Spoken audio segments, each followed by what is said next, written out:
కొంతమంది వాడుకోవాలని జీవితంలోకి వస్తారో లేక ఆడుకోవాలని వస్తారో తెలియదు, కానీ మనకి జీవితం అంటేనే ఇష్టం లేకుండా చేస్తారు.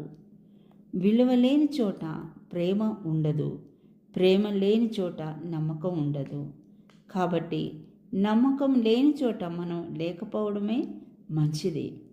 కష్టం ఎలా బ్రతకాలో నేర్పిస్తుంది, నష్టం ఎవరిని నమ్మాలో నేర్పిస్తుంది. నీకు కష్టాలు వచ్చినప్పుడు బాధపడకు. ఎవరితో అయినా ఎంతవరకు ఉండాలో అంతవరకే ఉండాలి. అందరూ మనవాళ్ళే అని వాళ్ళ మంచి కోసం ఏదైనా చేస్తే మనం చెడ్డవాళ్ళం అయిపోతాం. జాగ్రత్త. నువ్వు చేసే పని నీ అంతరాత్మకు సమాధానం చెప్పుకోగలిగితే చాలు.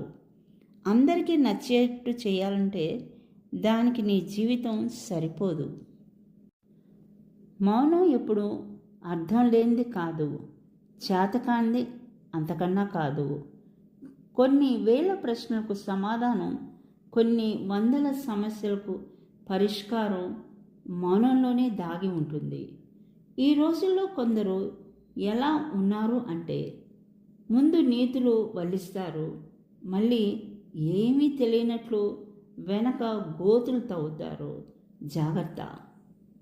చీకటి నలుపని, వెలుగు తెలుపని అందరికీ తెలుసు, కానీ పోరాడితేనే గెలుపని కొందరికి మాత్రమే తెలుసు. మనిషికి డబ్బు ఎంతైనా ఉండొచ్చు, కానీ ఎదుటి మనిషిని చులకనగా చూసే జబ్బు మాత్రం ఉండకూడదు. నీవు చేపట్టిన లక్ష్యం మంచిదైతే సరిపోదు, నడిచే మార్గం కూడా మంచిది కావాలి. ఆలోచించి మాట్లాడే మాటల్లో అబద్ధాలు ఉండవచ్చు, కానీ ఆవేశంలో మాట్లాడే మాటల్లో నిజాలు మాత్రమే ఉంటాయి. ఏటికి వరద వచ్చినా, నోటికి దురద వచ్చినా ఎప్పుడు దేన్ని ముంచుతాయో ఎవరికీ తెలీదు.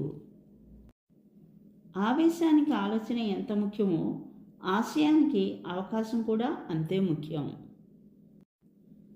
నీ జీవితాన్ని మార్చేవాడు నీ ముందు అద్దంలో తప్ప లోకంలో ఎక్కడా కనిపించడు.